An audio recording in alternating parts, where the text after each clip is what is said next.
Hello, everyone, and welcome to our English Learning Podcast. I'm Sarah, and with me is Michael. Hey everyone, it's great to be here with you today. We know that for many of you, starting to speak English can feel a little scary. But we believe the best way to start is with the little things you do every single day. So today, we're going to talk about a daily routine. We'll go through a simple day, and we want you to repeat the phrases out loud after us. Let's start with the morning. Michael, what's the very first thing you do when you wake up? Well, the very first thing is I open my eyes. Then I wake up. I usually wake up at 6 in the morning. 6 in the morning. That's very early. What happens next? I get out of bed. Then I go to the bathroom. In the bathroom, I brush my teeth and I wash my face. And after that, are you ready for the day? Almost. After I wash my face, I get dressed. I put on my clothes for the day. And then I go to the kitchen to eat breakfast. What do you have for breakfast? I usually have toast and a cup of coffee. I love coffee. Me too. So after breakfast, what do you do before you start work or school? Well, I check my phone, I look at my email, and I read the news. It helps me prepare for the day. Then I go to work. Okay, that's a good morning routine. Now let's talk about the afternoon. Sarah, what do you usually do in the afternoon? In the afternoon, my day is usually focused on work. Around noon, I have lunch. Sometimes I eat a sandwich or a salad. That sounds healthy. And after lunch? After lunch, I get back to work. I usually have a few meetings and I talk to my colleagues. I like to take a short walk in the afternoon too, around 3 o'clock to get some fresh air. Taking a break is very important. What about when your workday ends? My workday usually ends around 5 o'clock. When I finish work, I feel a little tired, so I like to go home and relax. That's a good plan. So, what about your evening, Michael? My evening is all about relaxing and spending time with my family. When I get home, I often cook dinner. My favorite thing to cook is pasta. Pasta is delicious. And after dinner, what do you do? After dinner, my family and I watch TV together. We like to watch a movie or a TV show. Sometimes I read a book. Reading is a great way to relax before sleep. So, what's the last part of your day? The last thing I do before bed is take a shower. Then I brush my teeth again and I go to bed. I'm usually in bed by 10 or 11 at night. Thank you, Michael. You've given us a great look at your daily routine. By talking about these simple daily actions, you are learning the words and phrases you will use the most. Don't worry about being perfect, just practice. Let's quickly review a few key phrases from the morning. Repeat them with me. I wake up at 6 in the morning. I get out of bed. I brush my teeth. I get dressed. I eat breakfast. I go to work. That's your morning routine. You can say this every single morning to yourself. Now let's review the afternoon and evening. I have lunch at 1 o'clock. I get back to work. I go home. I cook dinner. I eat dinner with my family. I watch TV. I go to bed. Wonderful! You have just learned the English phrases for your entire day. We hope this has been helpful for you. Remember to repeat these phrases often. The more you use them, the more natural they will feel. We just went through a basic daily routine, but a real day has a lot more to it. So now let's talk about some of the little moments in a day and how you can talk about them in English. You're at home and the phone rings. What do you say, Sarah? Well, if I'm answering, I usually just say hello. A simple hello is a great start. Yes, a simple hello is perfect. What if it's someone you know? If it's a friend, I might say, hey, how's it going? That's a very natural and friendly way to answer. Now, what if you're the one calling someone? If I'm calling a friend, I'll say, "Hi, it's Sarah. How are you?" It's always good to say who you are. That's right. And if you have a message for someone, what do you say? I can say, "Could you tell John I called?" Or, "Please tell him I'll call back later." These are very useful phrases. They are. Now, what if you are going to the store? What do you say to yourself? I might say, "I need to go to the grocery store," or "I'm gonna run to the store." The phrase run to the store is a very common way to say you're going quickly. Yes, that's a great example of a natural phrase. What do you need at the store? Well, I need milk and eggs. So I would say, "I need to buy some milk and eggs." And when you get to the store, what do you say to the cashier? I'll just say, "Hi, how are you?" And when I'm paying, I might say, "Can I pay with a card?" Perfect. These are all real, everyday conversations, and you're already learning how to have them. Let's imagine it's the weekend. Your daily routine changes, right? What do you do on the weekend, Michael? On the weekend, I sleep in. That means I wake up later. I usually wake up at 8 or 9 in the morning on Saturday. That's much better. What do you do for fun? I like to go for a walk. I also like to meet my friends. We might go to a cafe or watch a movie. And what do you talk about with your friends? We talk about our week. We talk about our hobbies. I might say, "What did you do this week?" Or, "Did you see that new movie?" These are great conversation starters. You're learning how to not only describe your own life, but also how to ask about someone else's. Now let's talk about feelings. This is a very important part of a conversation. How do you feel on a Monday morning? Sometimes I feel a little tired, so I might say, I'm feeling a little tired today. And if you have a lot of work to do, what do you say? I might say, I'm a little busy today, or I have a lot to do. And on a Friday, at the end of the week, how do you feel? I feel happy and relaxed. I can say, I'm so happy it's Friday. That's a great way to express how you feel. Learning to talk about your feelings helps you have deeper and more meaningful conversations. Okay, let's move on to cooking. What do you say when you're cooking, Sarah? Well, if I'm cooking with someone, I might ask, "Can you pass me the salt?" Or, "Do you like this soup?" These are simple questions that are very useful. And if you're cooking alone, you might just talk to yourself. I often say, okay, first I need to chop the onions. Yes, talking to yourself is great practice. You can also say, "It smells delicious." It does. This is all about using English in your real life, not just in a textbook. So remember, every time you do something, you can think or say it in English. You can do this. We are right here with you. Now, let's think about leaving the house. We already talked about going to work, but what about other places? If I'm going to the gym, I say, "I'm going to the gym." If I'm going to the bank, I say, "I'm going to the bank." Simple and direct. What about when you're leaving a place? If I'm leaving a friend's house, I can say, "I have to go now. It was great seeing you." That's a perfect way to say goodbye. What about a more formal goodbye, like to a boss? I would say, "Goodbye, have a good evening," or "See you tomorrow."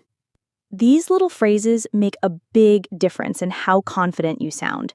You are already learning so much. Let's talk about something a little more advanced, but still very useful. Asking for help. If you don't understand something, what do you say? I would say, "Could you please help me?"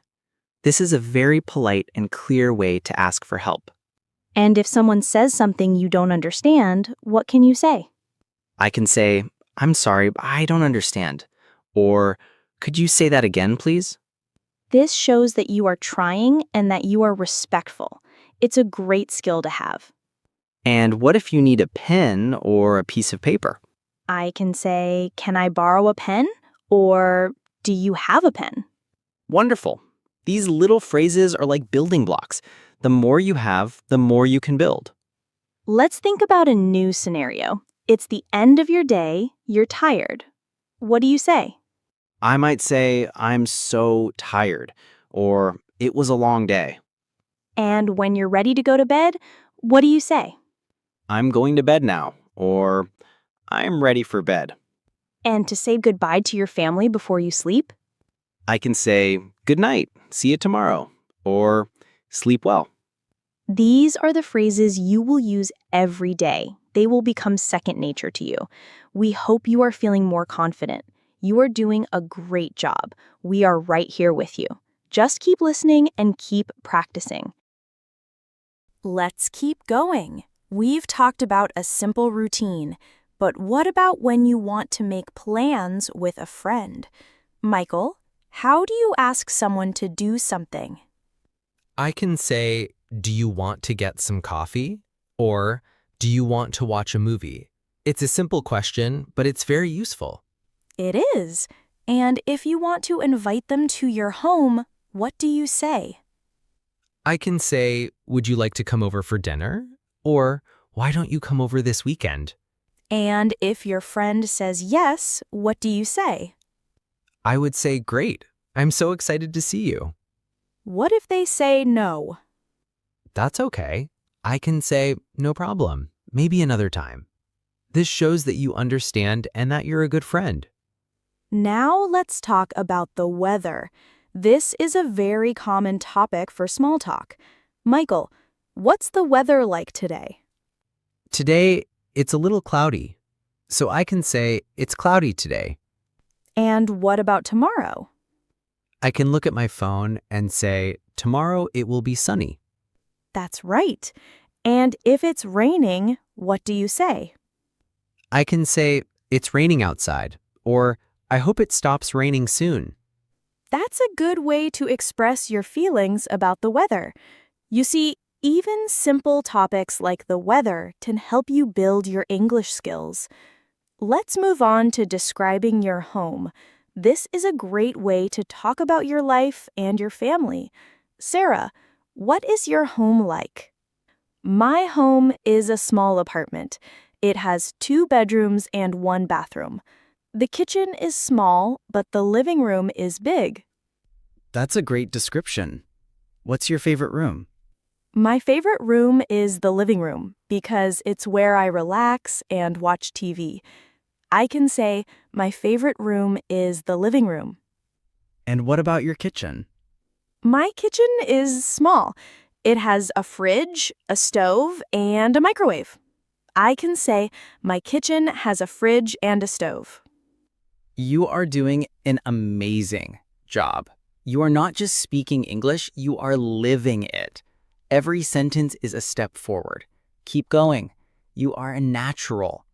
We just talked about describing your home, and you are already building so many new connections in your brain. Now let's move on to a classic conversation starter, the weather.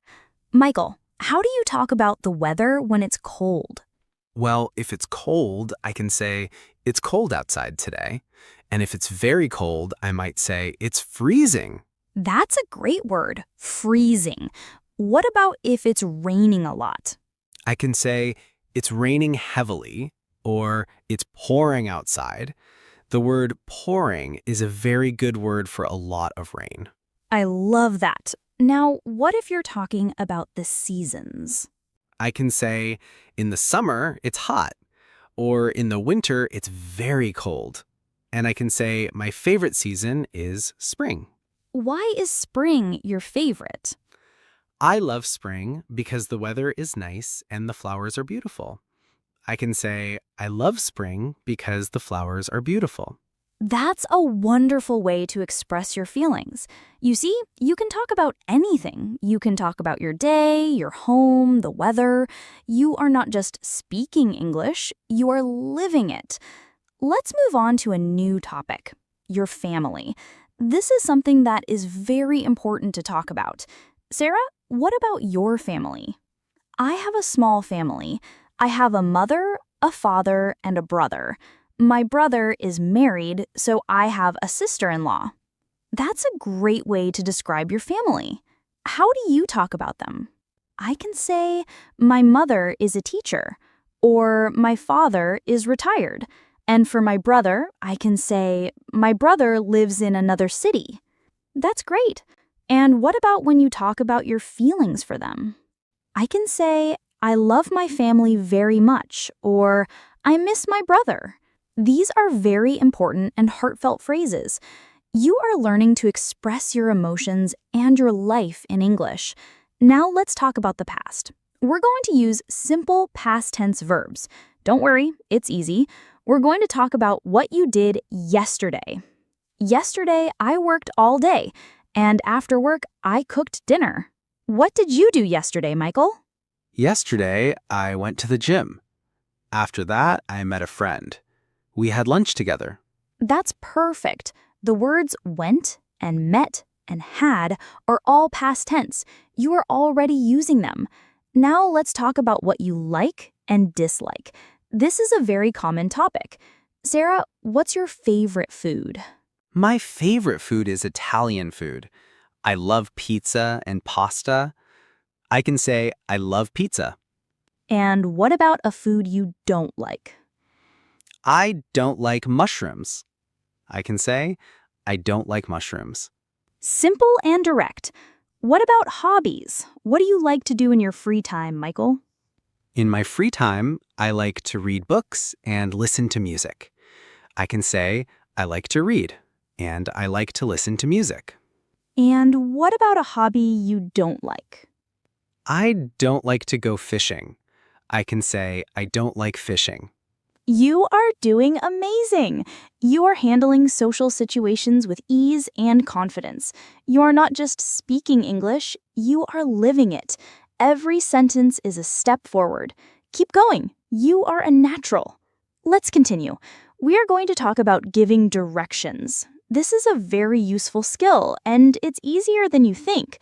Imagine your friend is at a new coffee shop, and you want to tell them how to get to your house. You can say, "My house is near the library." Practice that. My house is near the library. And you can say, "From the coffee shop, turn left." Practice that. From the coffee shop, turn left. And then you can say, "Walk straight for 2 blocks." Practice that. Walk straight for 2 blocks. And then, "My house is on the right next to a big tree." Practice that. My house is on the right next to a big tree. You see, you just gave directions and you used simple, easy to understand phrases. You are already learning how to navigate the world in English. Now, let's talk about emotions in more detail. We've talked about happy and sad, but there are many more. How do you feel when you're surprised? I can say, I'm surprised, or that's a surprise. And I can also say, wow. That's great. What about when you're angry? I can say, I'm a little angry, or I'm so frustrated. And when you're bored? I can say, I'm bored, or this is so boring. These phrases help you express yourself with more color and honesty. You are not just speaking English, you are living it. Every sentence is a step forward. Keep going. You are a natural. Let's continue. We're going to talk about food and drinks in more detail. We've talked about your favorite food and food you don't like, but there are many more. What do you like to eat for breakfast? We've talked about so much, from your morning routine to your feelings. Now let's talk about your plans for tomorrow. This helps you think about the future in English. Sarah, what are you doing tomorrow? Tomorrow, I'm going to the gym in the morning. After that, I will meet a friend for lunch. That's a great way to talk about your plans. What about the evening? In the evening, I'm going to relax at home and watch a movie. I might also read a book. That sounds like a perfect day. You see, you can easily talk about your day, your plans, and your life. You are not just learning sentences, you are building a new part of your life. Every sentence is a step forward. You are a natural. Let's do one last practice together. I'll say a phrase and you repeat it one last time with all the confidence you've built today. I am a confident English speaker. Say it with me. I am a confident English speaker. And again. I am a confident English speaker. This is just the beginning of your journey. Remember the phrases you learned today. Use them. Say them to yourself in the mirror. Talk to your family and friends. The more you use these phrases, the more they will become a part of you. If this video helped you, please give it a thumbs up and leave a comment below telling us your favorite part. It helps us know what you want to hear more of. Also, make sure you're subscribed to the English Fluency Podcast for more simple and effective lessons like this one. Thank you so much for your courage and dedication. Keep practicing, and we'll be here to help you every step of the way. Goodbye for now.